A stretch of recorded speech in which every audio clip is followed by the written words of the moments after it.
Good morning, everybody. Beautiful Sunday morning. I'm your host, Tim Hart. You are listening to the ObsessedWithWrestling.com live podcast streamed on YouTube. Join us on Twitter. Follow us at OWW Podcast. Of course, you could also find our Facebook page on Facebook, ObsessedWithWrestling.com. Just search that in the main title bar and you'll find it. As well as don't forget to join our website and read all the articles that have been posted. There's a great article on there right now about Bret Hart, the excellence of bitterness, and it discusses how Bret Hart has turned into a bitter old man, unfortunately, and has been burying lots of people in the company in recent weeks on his podcast on WrestleZone. So now I got the plugs out of the way. I'm going to bring in Joe Caruana, and I'm going to bring in Miguel, and we're going to discuss the things that happened in the last week in professional wrestling. Guys, how you doing? Hey, what's up? How's it going? All right, so obviously this was a huge week. We just had probably one of the biggest weeks in the history of wrestling, at least WWE-wise. We had WrestleMania 32, and then the Raw after, which were the main shows, but obviously the Hall of Fame and more importantly NXT really stole the show. Miguel, going into the NXT show, what were you expecting and did it deliver for you? All right, well, going into the NXT show, the card was just completely stacked with some great matches. And, you know, I was very much looking forward to every match. And you know, they were all great. I mean, when you have such a lineup as you do, and when the match with Austin Aries in it is the one that's like least notable, it's a good night. So yeah, I mean, I was very happy. I mean, Shinsuke Nakamura making his NXT debut against Sami Zayn. We had Finn Balor defend against Samoa Joe. You had the American Alpha versus the Revival. Who am I leaving out? Asuka and Bayley. I mean, it was like an all-star dream type of card for that night, for sure. Yeah, that was the match of the night for me was the tag team match. Obviously, they had the huge botch, which the crowd gave them hell for, but there was just something about that match that not only was it a hot match, the crowd was into it, but it was also a hot tag match, which I think brought a lot of energy and a lot of interesting move combinations that, you know, we're not accustomed to seeing in today's day and age. Joe, what was your takeaway from NXT TakeOver Dallas?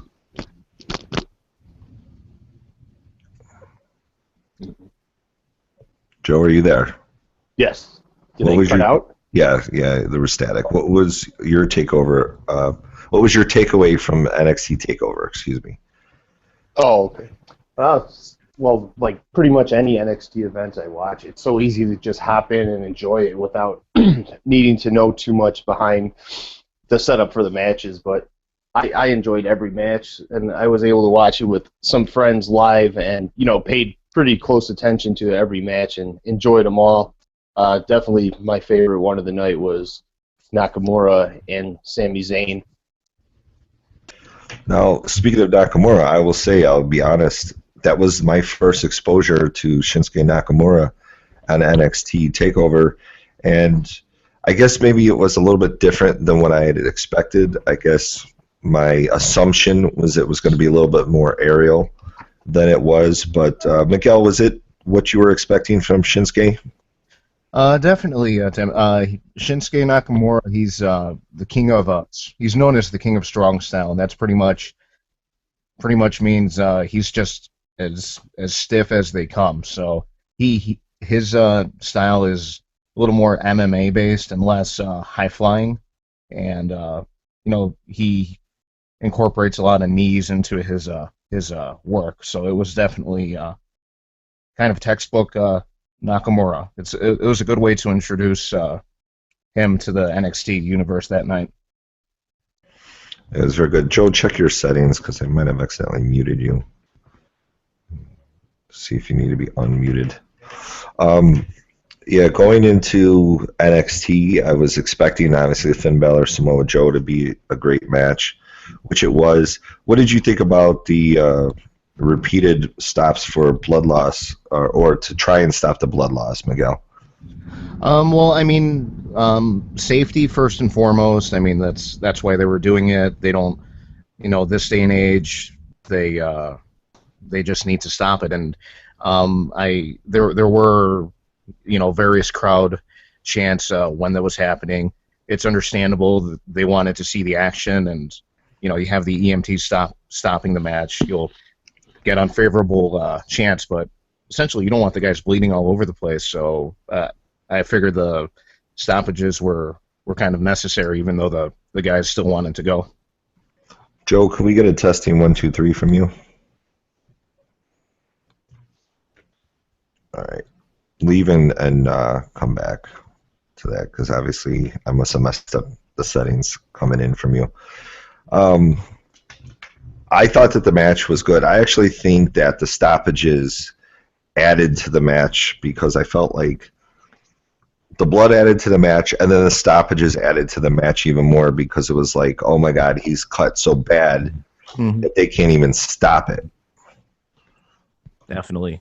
Like they can't even, because what was it? I think it was about like 5 times that the attendant came in there to try and stop the bleeding. Right. Yeah. They definitely added a dose of reality to that by kind of stopping and so many times and going. Kind of had a really realistic feel to it. I think everybody's consensus coming out of NXT was setting a bar really high for WrestleMania, and that it was probably going to end up being the show of the weekend, which, looking back on it, it was. I think history will look back kindly at that show, with the only real downside being Baron Corbin versus Austin Aries, which was a fine match. It just, compared to everything else, looked a lot less appealing. Now, the Hall of Fame was Saturday, and I got to say, this was one of the most boring Hall of Fames that I have witnessed. Mm-hmm. What did you think of it, Miguel? Well, I mean, it had its moments for sure. There was definitely a feeling of like a scale down in Hall of Fame quality. I'm not sure if that was by design or not, but I believe we could all agree that the inductees of the night and inductors were, obviously the Freebirds and New Day inducting them. That was definitely the most entertaining part of the evening. The Freebirds were the only thing that saved the show to me. I thought that most of the inductors were acting like they really couldn't be bothered to be there, and even some of the people that accepted the award of the Hall of Fame acted like they didn't really want to be there. The biggest part of the Hall of Fame that I was disappointed in, you were so accustomed to hearing stories on the road, hearing stories backstage, hearing stories of interactions with other wrestlers, and for the most part, that was lacking in that show. I mean, Slick, his introduction of Boss Man was nothingness. I mean, APA introducing the Godfather was like, it was a shtick, but I was just disappointed. And what did you think of Ric Flair just being completely befuddled? I honestly think that there may have been more control in the back on the time and the content of what was presented. So, I mean, we all know Ric Flair's really great on the mic, and he could make chicken salad out of chicken shit with absolutely no issue at all. But it just seemed like it was a very underwhelming night for a lot of them. Well, it was watching Flair introduce Sting. It was very peculiar because, as somebody who listens to Flair's podcast, he sounds very lucid on his podcast. Like, he could give great details of what town he was in, what hotel he was staying, the matches, this guy, that guy, so forth and so forth. Mm-hmm. But man, when he has a live mic in WWE TV, he looks befuddled, he looks bewildered, he looks out of it, like almost like he's not certain which way he's supposed to be going. I mean, he even was saying goodbye to the crowd and about to walk away without even inducting Sting. Right. I don't know. I mean, maybe he had a lot on his mind, and maybe there was maybe Vince was in gorilla position and he had that in mind. How to explain how everything went. We don't know, but he got through the night, and Sting got inducted, and yeah, and that's how that went. Now, going into WrestleMania, how were you preparing for the 7 hours of WrestleMania 32? Mentally, it sounded completely exhausting. I don't know anyone that can really want to invest that much time into an event, and honestly, I avoided most of the pre-match shows. That was about a 2-hour pre-show, and I was able to catch maybe the last match of the pre-show that went into the actual WrestleMania show. But overall, I mean, just knowing what you're getting yourself into, it seemed more like a kind of like a marathon rather than like an enjoyment event to look forward to. Yeah, I was fully prepared, but I could honestly say that by the time Hell in a Cell was over, I was done with the pay-per-view. I was done. Mhm. And it just, at that point, it became tough sledding to get to the end. And I think that really hurt Roman Reigns and Triple H in the main event. I think it obviously hurt Roman Reigns' character because obviously he's booed enough already. But then on top of it, when you have people that are emotionally spent and just irritable and just ready to go home, I think that just maybe added to people's apathy towards him. But Right. What did you feel going into WrestleMania was going to be the match that you were looking most forward to, and what match ended up being the match that you liked the most? Then let's see. I always believe that anytime they a ladder match, that there are various opportunities for different high spots, different moments, and actually, as odd as it sounds, and there were much more high matches. I think the Intercontinental Championship ladder match was the highlight for me, and I know that was the first match of the night, but that was the only real big surprise that I felt that night, and that made me pop huge when when Zack Ryder tossed Miz from the top and he just grabbed that championship. Yeah, I was not expecting that. I found it to be strange that they were putting him in the match, but I just figured they were just when they put the 7-man Intercontinental ladder match together. I was not expecting Zack Ryder to win. I thought him and Stardust and the other Jamokes were put in that match because I thought at that point they were expecting to put big surprises in the Battle Royal, and so they needed to get these guys on the card. And since they didn't have the Battle Royal was filled, I just figured they put them in the IC match. Mm-hmm. But I wasn't I wasn't expecting that.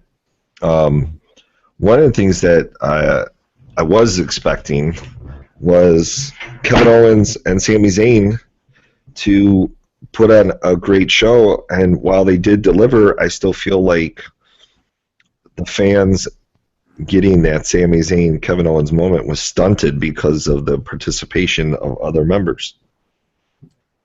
Yeah, that's naturally they can only put in so much time towards each other, and being such a large match, they have to pick their spots carefully. Everyone had to have one moment and then another, and this has been a kind of a long going feud with each other, and I think they're just trying to give the audience a little at a time, just so they're left wanting more as time progresses. Now, after that, we had Chris Jericho versus AJ Styles, which I guess I was in the minority going into this match. I was not expecting it to be very good, simply because I've lost faith in Chris Jericho be able to perform at a main event level. I'm not saying that he's worthless or that he should hang it up, but he's definitely lost more than just a few miles off his fastball. And I was just disappointed that AJ's first WrestleMania ended up being kind of just an okay match, and then on top of it, also he did the job for Y2J at WrestleMania. What did you think about that booking decision, especially what we know now, even with AJ being the number one contender? Right. Well, going into WrestleMania, and AJ just debuted at Royal Rumble, so you don't expect someone of his caliber to I'm sorry. You expect him to have a really big push when he's coming in so strong as he did, and for him to kind of just go ahead and do the job against Jericho, that was a bit of a noggin scratcher. I mean, now after Raw, and we see the big picture, I guess it's a little more acceptable for fans, but it just seemed like very questionable why they went that route. And yeah, I mean, Jericho's been performing consistently well, but he has lost a little ability over his most recent run, I believe.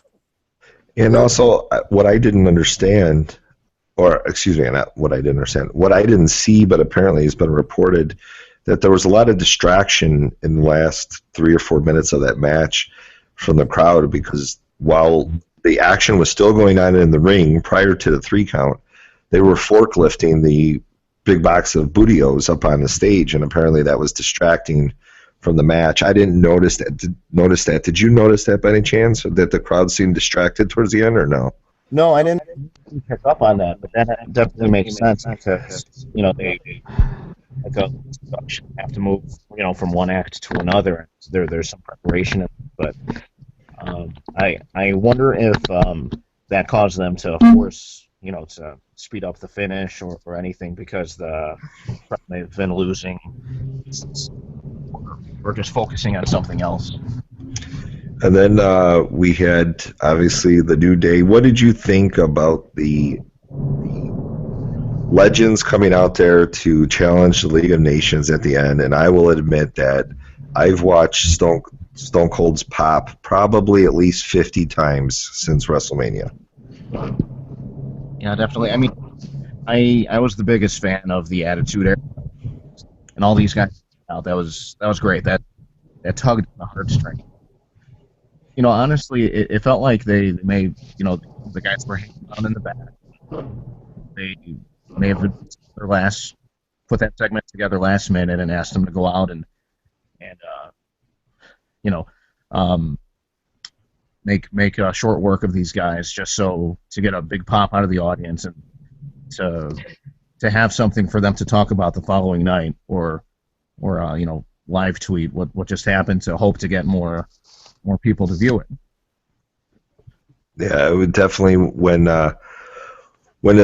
Michaels and Foley came out, I was expecting maybe Rock to be number 3, because going into WrestleMania, I had fantasy booked it as in a way that was obviously much better than what they ended up doing, which was nothing.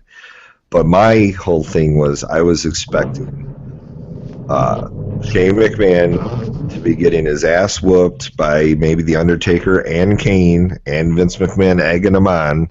Mm-hmm. And then here comes the glass crash, and here comes Austin screwing McMahon one last final time.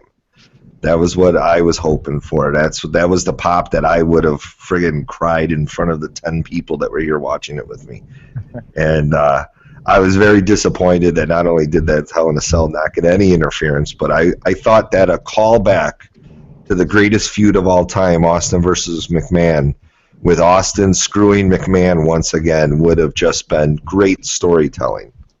And so I was expecting it maybe to be The Rock, but when the glass crash, I popped just like everybody else, and it was a great storyline. Joe, are you back with us now? Are you able to talk? I hope so. Okay, yeah, we hear you fine.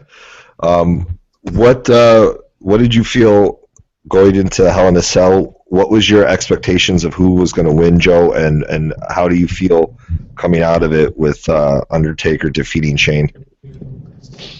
Well, now in hindsight, I would say it was predictable. Going in, I was kind of thinking it was going to be Shane that was going to win because of the storyline being that the show needs a desperate change.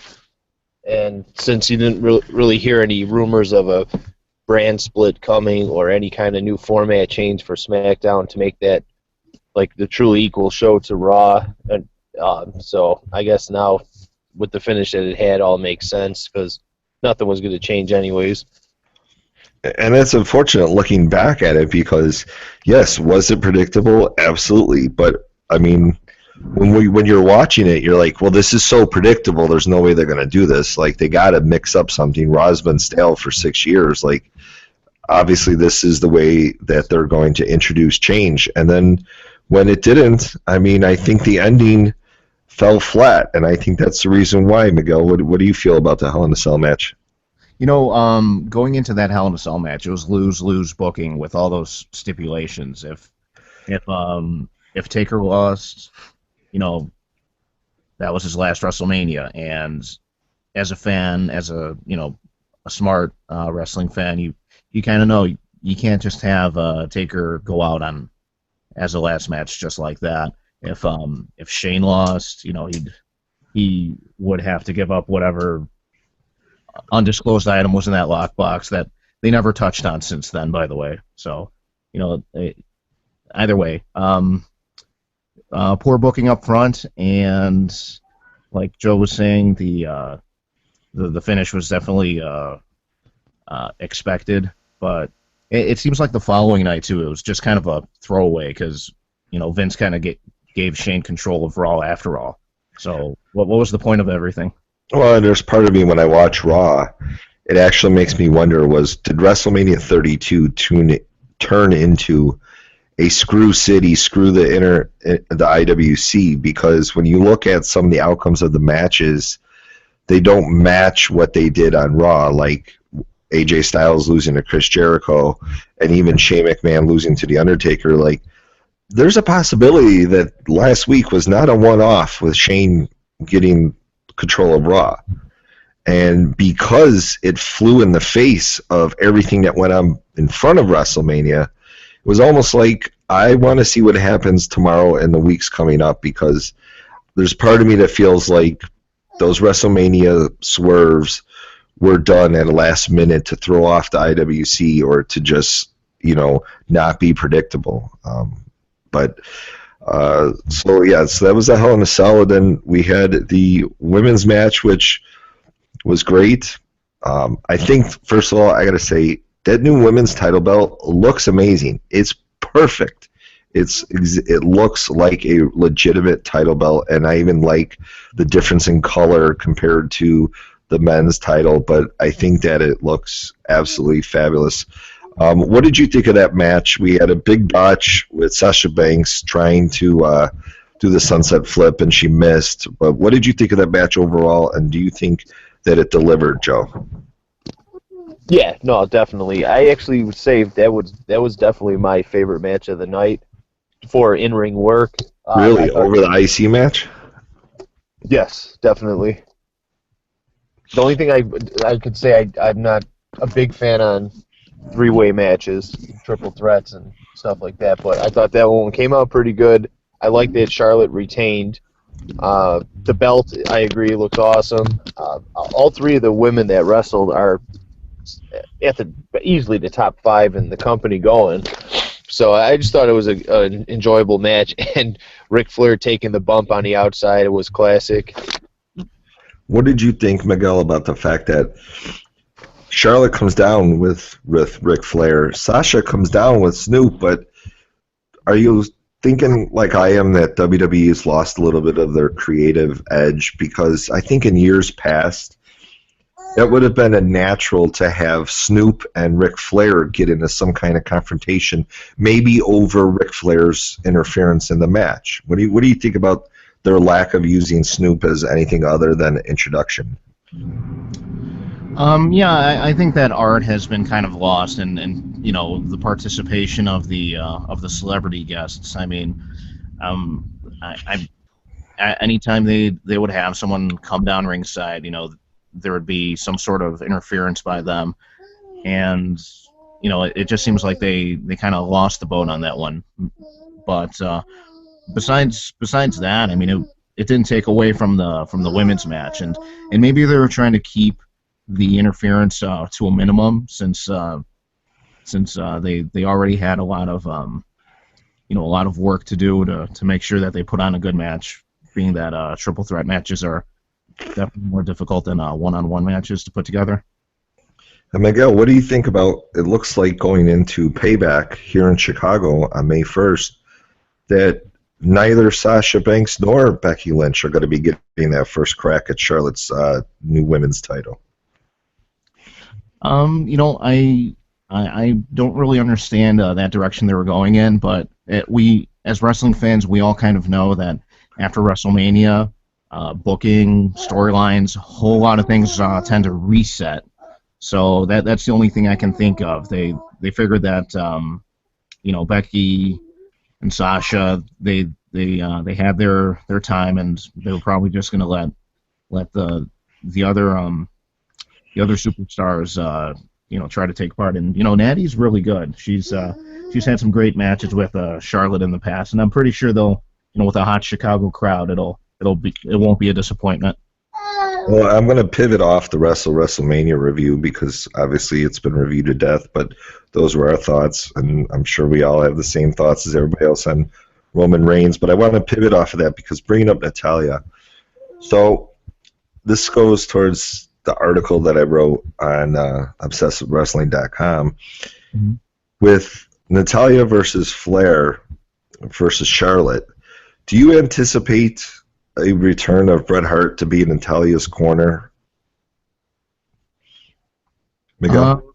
Yeah, if they were to do something like that, I think that they'd probably would have planted those seeds much sooner than they have, because maybe if I were to fantasy book things, maybe you know, this Payback would go to Charlotte for winning with distraction or aid from Ric Flair, and then possibly the next pay-per-view, you know, they might incorporate her Uncle Brett to be in her corner just to even the sides. I mean, I could definitely see that as happening, but you know, probably not as soon as Payback for that.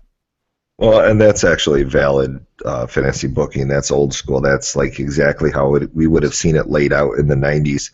One of the things I'll point out that I definitely think it's going that direction is Charlotte said that my family is better than yours, and then you also had JBL on two different occasions refer to Natalya as Natty Hart on Raw. Joe, what do you think? You think we're looking at a Bret Hart versus Ric Flair in the corners of the women at one of these pay-per-views? I would sure like to see that, but there's a part of me that doesn't see it happening, especially with all the nice words Bret Hart has had for the company and its employees lately. Yeah, speaking of that, I don't know, Miguel, if you've caught any of Bret Hart's podcasts. Do you listen to them at all? I actually haven't caught it yet. I've heard that he's less than enthusiastic about a lot of things as of late. Yeah, he this past week's show, I think, was recorded on Tuesday, and the hour-long show, he just basically buried the entire company. He buried all the executives. He buried all the writers. He buried most of the talent, including Charlotte Flair. And I was really taken aback by that, because I wish that Bret Hart would be able to get beyond his hostility and just join the Mutual Admiration Society and just become one of the guys. And I don't know, and we all know that he lost a lot in his life due to the business, but I don't know, if you're going to be bitter like that at this far after, Don't you think maybe he should just walk away, Miguel, instead of just voicing his displeasure? I definitely think it'd be best for him to keep like the keep everything intact. That image that we have, the excellence of execution. He has had a hard life, and if we recall, he recently just got over some serious surgery to overcome some.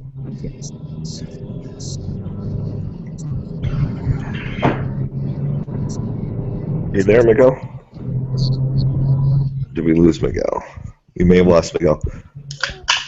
What do you think, Joe? Do you think that Brett should just stay calm and keep quiet about his criticism of the company?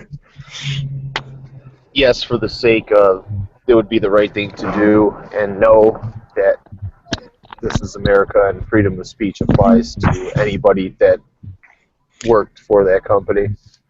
But as to be in like the League of Legends that are still in good rapport with the company and invited back for specials and TV spots here and there, I mean that's one way to really get yourself excommunicated. Now, it was pretty much a slow news week, I would say, this week, as far as nothing that's going to change the industry. We did have some NXT debuts on the main roster.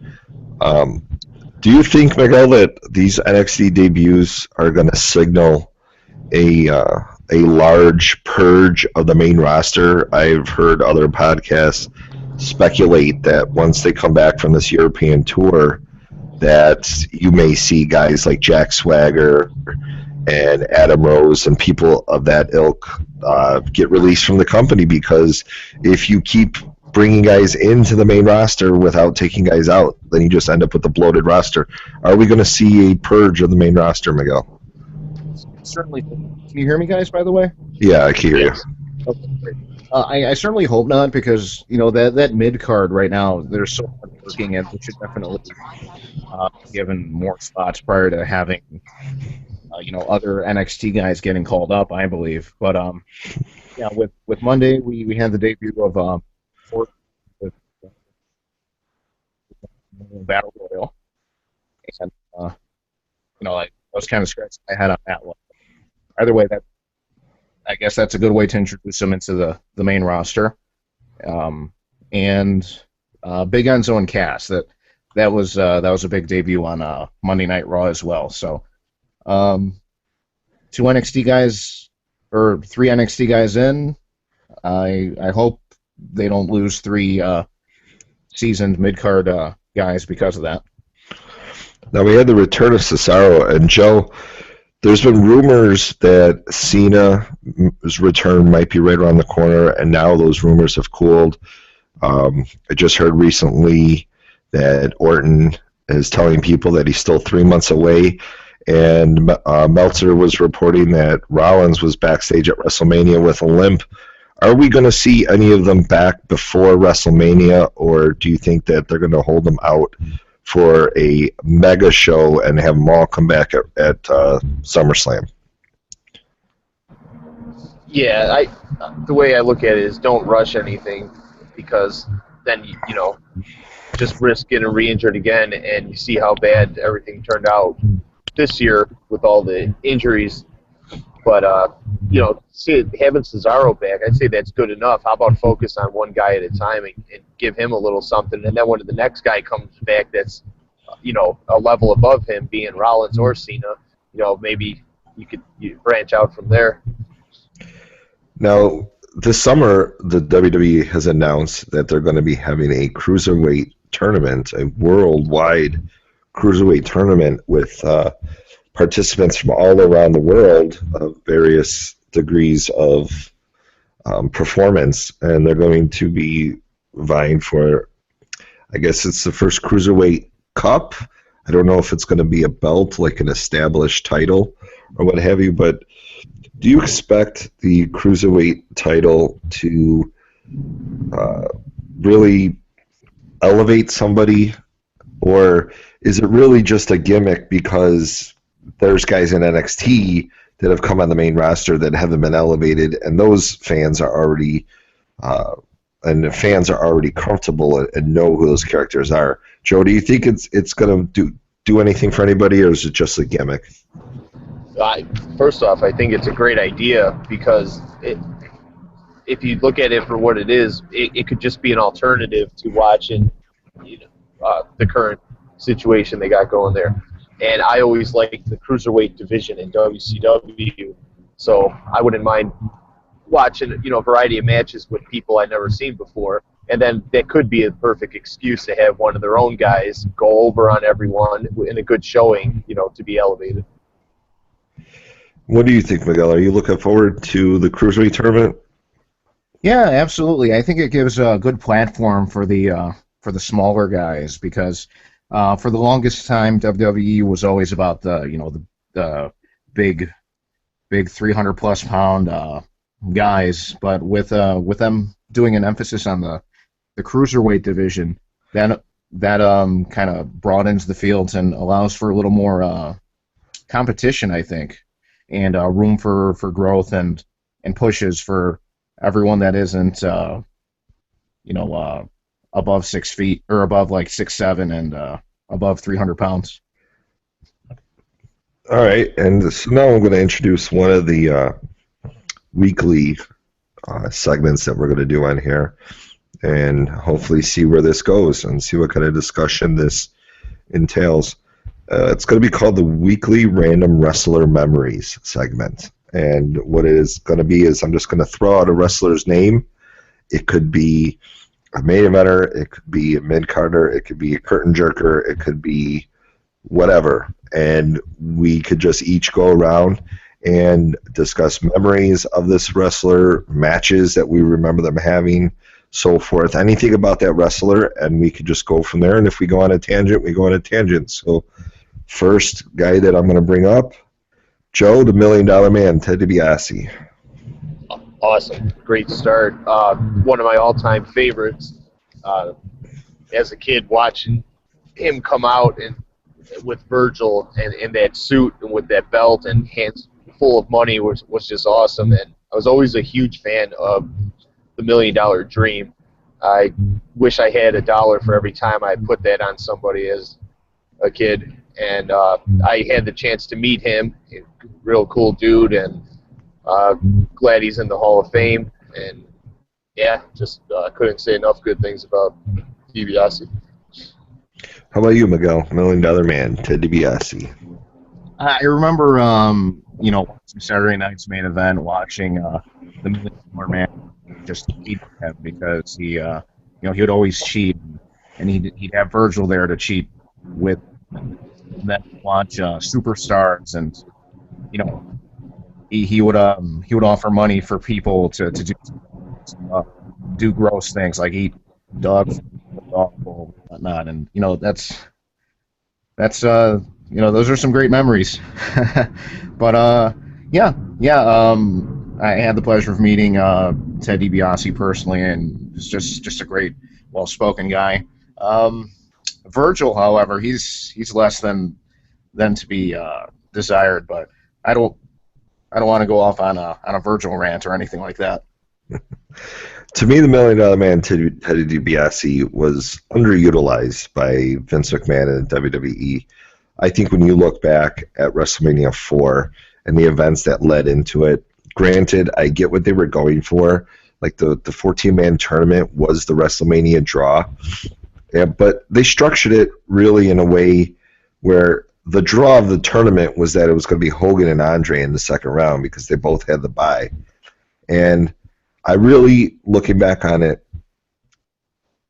I think that at that Saturday night main event when Andre beat Hogan and then sold the title to DiBiase, I think they should have kept it on him and had him walk into WrestleMania as the champion and then put Savage over. I know history looks at it and say, well, that night really cemented Savage as the main eventer, but I think that they also could have done something else that night with DiBiase, because even though it was still, is DiBiase going to be able to buy it? Is he going to be able to win? It was like that really could have made DiBiase's career at WrestleMania 4 if they would have gone a different route. And then shortly after that, after SummerSlam '88. I mean, let's face it. I mean, DiBiase was relegated to really just a mid-carder for the rest of his WWE tenure. The next 5 years until he retired at SummerSlam 1993, which by the way, pop quiz, you guys, who did Ted DiBiase lose to in his very last match at SummerSlam 1993? Ooh, you want to go first, Joe? Oh, all right. I'm going to go with Jake the Snake. Okay, that would definitely be way wrong, but go ahead, Miguel. I'm going to say Virgil. No, he actually did the job for in the opening match of the night. He jerked the curtain with Razor Ramon at SummerSlam 1993 in a very forgettable match. He took the Razor's Edge was the last bump that he took as an active wrestler. So, but I mean, DiBiase through the 90s, he always had like gimmick feuds, whether it was with DiBiase or with Jake, and Sneal putting the title belt in the bag and this and that. And once he went into the tag teams, it was all basically over for him as being any kind of a draw, which is disappointing. But really, his $1 million corporation, I mean, it was a decent faction for what it was, especially during the new generation. I think he pivoted and became a good manager, and and then he went to WCW, and we all know that he was part of the NWO, but he was never really the same once he lost to Macho Man at WrestleMania 4. But I think we all have very fond memories, and I mean, right? Haven't both of you walked around the house as kids or even as adults yelling money, money, money, money, money, money? I mean, who doesn't do that? I do that all the time. No, for sure. And if anybody would ever let me stuff a $100 bill in her mouth, I would. Everyone's got a price for the $1 million man. That's right. Now, another segment we're going to do is this week's worst thing in wrestling this week. Now, it could be anything. It could be a storyline. It could be a wrestler. It could be an angle. It could be a gimmick. It could be a theme song. It could be just a segment. Anything that was the worst. What, Miguel, when I say that, what pops in your head is the worst thing of the week for you in wrestling? For me, in my personal standpoint, and I think I touched upon this lightly with Joe, Samoa Joe's entrance music has been, in my opinion, the single worst entrance theme that anyone has ever had. Okay. That I was not expecting. I've heard his theme, and I mean, what's missing or lacking about it? What did you wish would be different? Well, I mean, it just feels as though when Jim Johnson was just putting together all the themes, they forgot to give Joe one, and then they had to put something together last minute, and it just feels as though there's not too much feel into it, and it's a little more fitting now that he's kind of a heel. But when he first came out as at NXT as a babyface, it just didn't have. I don't know. Maybe it's just maybe I'm just putting some personal feelings towards it, but it just didn't have a hero's feel to it at the time. It's kind of stayed consistent since. Fair enough. Joe, what was your worst thing of the week? I'm sorry, I'm still laughing over that because I really like that theme song. But for me, I'm going to have to say it's the reintroduction of Primo and Epico vignettes where they're flower enthusiasts on the old island of Puerto Rico. That just has I don't even know what to say. Like, disaster is the easiest word. Like, pointless. Just goofy. Why even bother? At least with the Los Matadores had a decent little run going for them as a side act. Well, I've heard some people speculate that them coming back could also lead to the return of Carlito. and that they could be a 3-man stable to go with the 3-man Wyatts, to go with the 3-man New Day, and we might get like the stable warfare going on like we did in '97. Well, that would be cool, but just considering that the WWE had their conference call the other day, and they haven't, they didn't project that they're going to be, purchasing mass quantities of apples while they're out on the road, into their budget for 2016, that might not be the best idea. I'm going to go with my worst thing of the week was just simply the only flaw in an otherwise 5-star match. I believe Meltzer gave this match 4+ stars, and it probably would have been 5 stars if it wasn't for the massive botch, and I'm talking about on NXT TakeOver Dallas, the American Alpha versus the Revival match. I thought that the botch was really bad, and for a moment there, I don't think that the Revival was going to handle it correctly, because it appeared like it was going to be a major move, and they botched it, and then he covered the guy, and so I was afraid that that great match was going to be ruined by a bad botch and inexperienced wrestlers not being able to cover for it. But they pulled it out, the match continued, and it went on, and it went off without a hook. But that is my worst. So we have Samoa Joe's theme, we have the botch in the tag team title match, and what was yours again, Joe? I forgot already. It's the reintroduction of Primo and Epico vignettes. Oh, that's right. That's right. We're going to have to tweet those out on our botches of the week. So there you go. Now, another segment that we're going to do until we run out of content, and that is talking about our favorite meet and greets with people that are in the industry, pro wrestlers. So, Miguel, do you have any memories of guys, whether large or small, just one person, one instance of a guy that you had an interaction with, whether it was interesting or lame or anything? Sure, definitely. I guess one of the more standout engagements that I've had was probably a few years back, meeting Tom Dreamer, former ECW original. And he was, we were dining at the Squared Circle restaurant in Chicago, and he was there as a guest.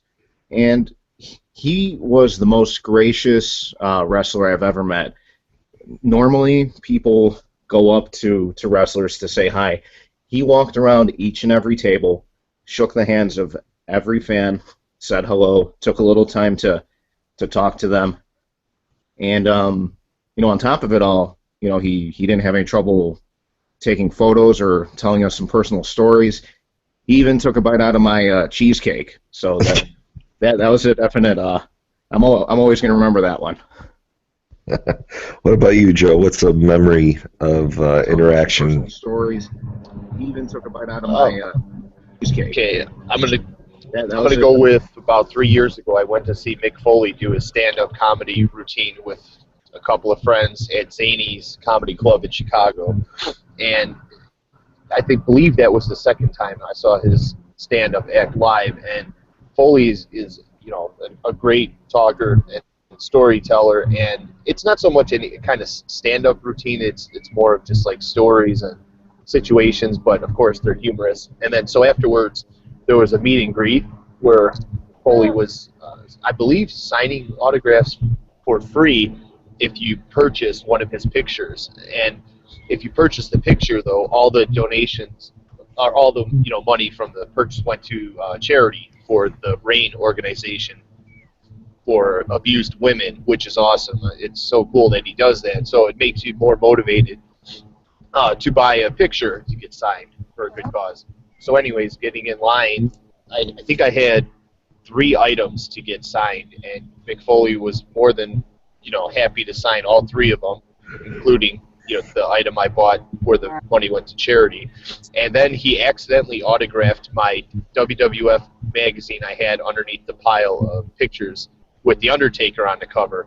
And he kind of made a little comment after the fact where like, oh, he noticed that wasn't him to sign, and I'm like, oh, that's cool. that's actually awesome. So it's a picture of the Undertaker from the Ministry of Darkness era with the really cool costume he would wear with the large wings. So I just thought that was, funny and unique that I got an Undertaker magazine signed by Mick Foley. I have had very little interactions with pro wrestlers. The only one, and I'll have to tap out on this topic after this week, but the only one that I could think of ever, other than seeing them just in person at a show, was I got a WWF Full Metal the album signed by Sid at, I believe, Tower Records in Woodfield, Illinois, by Woodfield Mall. And this was the Saturday, the day before WrestleMania 13. So he was champion at the time. And I went out there. I remember there was ads in the paper. It was to see Sid at Tower Records, which was a little bit of a haul for me. Or it was to see Owen and Bulldog and I think Vader at another location. And so, like, in my head, I'm like, well, 3 or 1, or, maybe I get one of the 3 or whatever. I ended up gambling to going to get Sid because I was a huge Sid mark at the time. I loved Survivor Series 96 when Sid defeated Shawn Michaels in Madison Square Garden, gave the first real true heel pop to a guy defeating a babyface for the championship, at least in my opinion. And so I remember being in line there, and a guy walked in, and it was Dave Hebner, and he walks in and walks up, surveys the area or whatever, gets in contact with the Tower Records person talking to him, and then within a few minutes in came Earl, Dave, and 2 other WWE officials that I had recognized from being on TV, but I can't recall their names at the moment. Then you had Sid walk in, and Sid was obviously a head above everybody else. And all I remember is he looked red as can be. He looked so tan that he was almost red, which is amazing because on TV he just looks tan, but in real life, his tan was so dark. And so he just sat down, and unfortunately, good or bad, however autograph people like it, but they would not allow him to personalize autographs. And it wasn't really a meet and greet. It was just, you had to have a Full Metal the album CD, which wasn't advertised. So I had to buy another one there in the record store. And then he would only sign the inside cover. So you would have to open it up, take the CD sleeve out, and then he would sign it. But you were not afforded any opportunity to chat with him or whatever. So from that standpoint, it was a bummer, but I do have a Full Metal the album CD signed by Sid when he was WWE champion. Awesome. That'll be the end of my contributions to that segment. Another thing that I think would be great to talk about, and Joe, you and I were talking about it last night when we were doing some pre-show discussion. And Miguel, I'll go to you second so that way you could think about it a little bit since we're just dropping this on you. Is Sure. Diamond in the Rough matches. Now, what I mean by Diamond in the Rough matches are, they don't have to be 5-star matches, but they're matches that maybe are less well-known or less publicized, but they're just good matches. They're matches that if you watch them, if you're a wrestling fan, you're like, wow, that's a really good match. And it started off because last night me and Joe were watching Fall Brawl 1995 together, and the opening match of the night was Johnny B. Bad, Mark Merrill, versus Brian Pillman, and it was a fabulous match. So my nomination for a Diamond in the Rough match would be the opening match to SummerSlam 1995, 1-2-3 Kid X-Pac versus Hakushi, in what was really at the time, for that new generation time period, quite high flying, very high risks, and really I think that match shows that Hakushi was ahead of his time for WWE when you look at the moves that he was doing in that time period that he was bringing over from Japan were much different than anything we had seen. And the crowd was really hot. The commentary was Vince McMahon, Jerry Lawler. It was a very good match. So, Joe, have you had any thoughts on what would be a diamond in the rough match for you? You know what? Nothing's really calling out to me. Top of my head, that's something where, in order to just naturally talk about it, I'm going to have to put some thought into. But I like the idea of that topic, and there are a lot of those diamond in the rough matches. I know that we've all seen in the past, and I might have to just lay out on this one, and I'll be ready for the next time. Miguel, were you able to think of any while I was giving that intro? Yeah, let me, I mean, I'm just thinking off the top of my head here, and research is definitely key with this, but one that comes to mind that may or may not be a diamond in the rough match, I think was Royal Rumble 2000 when Taz made his debut. Right. Against as Kurt Angle's mystery partner. That's correct. Yeah, I remember that. Yeah, and I mean, this was his first appearance, and he was in the Garden, and I was actually watching this maybe a week ago, and that crowd just went nuts. They went bananas for him, and you know, ultimately it was a great match. You know, it wasn't long. They kept it short and sweet, and I believe he may have broken Kurt Angle's win streak at the time, but later on they ruled it a disqualification due to his finish being a choke and not an actual submission. I don't recall the outcome of the match. I remember him debuting at the Garden and the big pop that he got, and all of that. Joe, what is your diamond in the rough match? No, it just popped in my head. Not so much the match itself, because it was really quick, and it was on WCW Saturday night worldwide, which may have just been a replay completely from Thunder or a dark match or something, but it was the finish of the match that was awesome. It was two great legends. It was DDP versus Eddie Guerrero. Being DDP, he had Eddie Guerrero on his shoulder, and kind of like he was going for a neck breaker, but he had almost like try to picture like him, DDP attempting to do an outsider's edge and like a neck breaker combined, and then he wound up flipping Eddie Guerrero over from his back to his stomach and catching him in mid transition for a diamond cutter, and it was just really smooth, and it was just a hell of a way to end the match. Wow. All right, let's see. What other topics can we discuss that we've bandied about here? One of the topics that I always love talking about, because I feel like I have the number one, and that is feuds that never had the blow off. So whether it was a partner turning on another partner, and then somebody left the company and they never had the blow off, I always point to describe this topic, feuds that never had a blow off, as Lex Luger and Tatanka, SummerSlam 1994, and how Lex Luger got swerved by Tatanka and the $1 Million Man and never got his retribution. They never really feuded. They never had a blow-off feud and a blow-off match after that. And so that's basically what we're looking for this topic. And Joe, do you have any in mind? Not so much a feud off the top of my head, but I'm going to go with, from the Attitude Era, GTV, where we were getting all those black and white CD videos of wrestlers in compromising situations, and there was never any kind of payoff after probably a good 2-3 months of seeing those videos.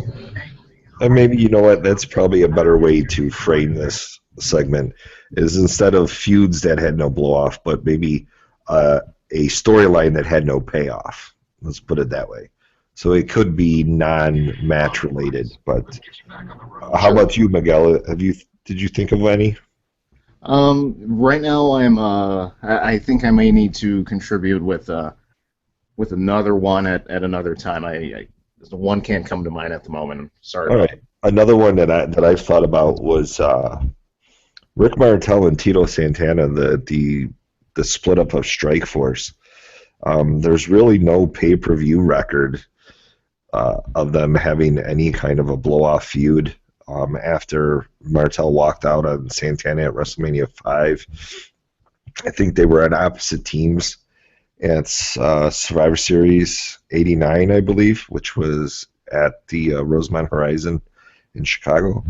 But they did not really have a blow-off feud there. And so I think when you have that, when you have storylines that look like there could be some money made and then it doesn't happen, I think it's a little bit of a downer for the fans, because I know in '94 I was still a fan of Lex Luger, and I thought what DiBiase and the $1 Million Man did to him was despicable as a 14-year-old kid, and I wanted Lex to get payback, and instead Lex just slipped into oblivion.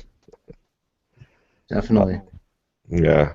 So is there any other topics you guys want to talk about? What are you expecting or looking forward to from Raw this week, and maybe the direction of the storylines going into Payback, Miguel? I mean, after seeing last week's Raw, I think they're going to be built for Payback. We're going to see the men picture keeps looking as it starts to take shape. AJ Styles is the number one challenger for Roman Reigns this time. On a side note, I thought that Cesaro coming back was great. He looked like Jason Statham, and then he just totally tore away his transporter suit to take part in that match. Right. Looking forward to more of that. Joe, how about you? You know what? If this was years ago, where like the storylines of the show kind of like intertwined with other characters and their feuds going on through the show, I think this would be cool to see, to kind of just give a little more character to AJ Styles. I'd like to see him go through a gauntlet of matches where it looks like he has no chance of winning, and then maybe even get to the point where, you know, it's really coming down to kicking out of somebody's finish, and every time AJ winds up going over. But what I would like to see out of it is maybe kind of Roman Reigns watching in the back, like with the belt over his shoulder, just, you know, trying to keep an eye out on what's coming to him, because that'll kind of be like a little subtle heel move on his part, like he's almost afraid of this guy. I think something like that would be awesome, but in reality, can't really say I'm looking forward to anything other than that match. Like the build-up for that feud, let's just say that. I want to see what comes out of AJ. Well, there's been some speculation on other podcasts, and I think I agree with them, of where is the Authority going to go now? Where does Shane McMahon go? The Authority, the cross-pollination of those two storylines. Where does Triple H go with his rematch clause? Could we see Triple H invoking his rematch clause in order to make that main event at Payback a triple threat? You know, can we see the Authority screwing Roman Reigns and putting the title back on AJ Styles, or putting the title on AJ Styles, or conversely back on Triple H? You know, there has been some talk, and I mean talk, speculation from the IWC, that Triple H versus Cena, they're angling for that to be a WrestleMania headlining match, either at WrestleMania 33 or WrestleMania 34, and it will be 15-time champion versus 15-time champion to see who will break Flair's record. So right now, Cena's at 15 and Triple H is at 14, and so I don't know if, you know, so they're going to need him to win it at least once more and lose it, or something of that nature to get to that point. But I can see Flair being booked as a special guest referee if that match ever occurs. yeah, Yeah, I could see that him being included in that. But I would like to see where they're going, where the evolution of the Triple H Stephanie storyline is going to be going into Payback. Because I think that if they just go Reigns versus AJ, and even Charlotte versus Natalia, as much as I believe Natalia is the best worker in the women's division, I think that that pay-per-view is going to be really, really a letdown from the promise that we had going into WrestleMania. So, Absolutely. well, guys, thanks for joining us this week on ObsessedWithWrestling.com radio podcast. Again, don't forget to join us on Twitter at OWW Podcast. Like us on Facebook at ObsessedWithWrestling.com. And don't forget to visit our website and read the articles posted by members of the staff. We try to have one new article a day on various topics in wrestling. And we will see you guys all next week. Thanks.